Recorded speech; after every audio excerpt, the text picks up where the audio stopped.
ভাই মনে মনে কি বলেন একটু জোরে বলেন আমরা শুনি।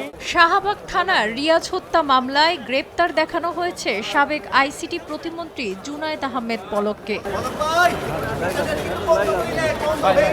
দুপুরে ঢাকার চিফ মেট্রোপলিটন ম্যাজিস্ট্রেট ইমরান আহমেদের আদালতে হাজির করে গ্রেপ্তার দেখানোর আবেদন করেন মামলার তদন্ত কর্মকর্তা। জানান হত্যা মামলার এজাহার নামীয় আসামি। এরপর আদালতে পলককে উক্ত মামলায় গ্রেপ্তার দেখানোর আবেদন মঞ্জুর করেন।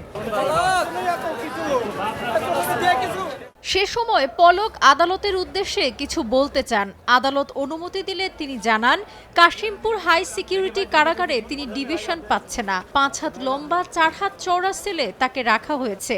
পরিবারের সাথে সাক্ষাৎ সহ ফোনে কথা বলার সুযোগ পাচ্ছে না সে। এ কারাগারে বেশিরভাগ ফাঁসির দণ্ডপ্রাপ্ত, তাদের মধ্যে আমাকে রাখা হয়েছে। এ সময় আদালত লিখিত আকারে আবেদন দাখিল করতে বলেন। তাকে ডিভিশনে না রেখে নর্মাল কয়েদিদের সাথে সেলে রাখা হয়েছে, যে সেলে সব ফাঁসির আসামি রয়েছে। সেখানে 2000 জন আসামিদের মধ্যে 1500 জন আসামি রয়েছে যারা ফাঁসির আসামি।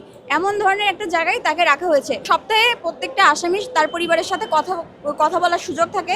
এখানে তাদের মানবাধিকার লঙ্ঘন করা হচ্ছে, তাদেরকে তাদের পরিবারের কারোর সাথে কথা বলার সুযোগ দেওয়া হচ্ছে না। 27-10-24 তারিখে ডিভিশনের জন্য প্রাপ্ত হন এবং ডিসির কাছ থেকেও অ্যাপ্রুভাল পান এবং তিনি ডিভিশনে ছিলেন। পরবর্তীতে তাকে কাশিমপুরে নিয়ে যাওয়ার পরে সেখানে আসলে হাই সিকিউরিটি 4 নম্বর সেলে রাখা হয়েছে, যেখানে কোনো ধরনের ডিভিশন নাই এবং তিনি শারীরিকভাবে অনেক অসুস্থ এবং ওখানে কোনো ডিভিশনাল সেলের সুযোগ সুবিধা না থাকার কারণে তিনি শারীরিকভাবে এবং মানসিকভাবে এবং অনিরাপত্তার মধ্যে জীবনযাপন করছে। এই বিষয়টাই আদালতের দৃষ্টিগোচরে আনা হয়েছে। আদালত বলেছে এই বিষয়ে একটি লিখিত অভিযোগ আদালতের কাছে দিতে, তিনি সেটা পর্যালোচনা করে একটি রেজাল্ট দিবেন। এবং ডিভিশনের যে বিষয়টা সেটা আমরা গতকাল বিজ্ঞ আদালতে শুনানি করেছি একটি মামলাতে এবং সেখানে বিজ্ঞ আদালত আমাদের পক্ষেই মঞ্জুর করেছেন। এখনো অবশ্যই যদিও এক্সিকিউশন হয় নাই, এক্সিকিউশন হলে আমরা বুঝতে পারবো যে আসলে কতটুকু ফলপ্রসূ হয়েছে। শেখ ফরিদের পাঠানো তথ্যচিত্রে ডেস্ক রিপোর্ট, সাবরিনা কাজী, কালের কণ্ঠ।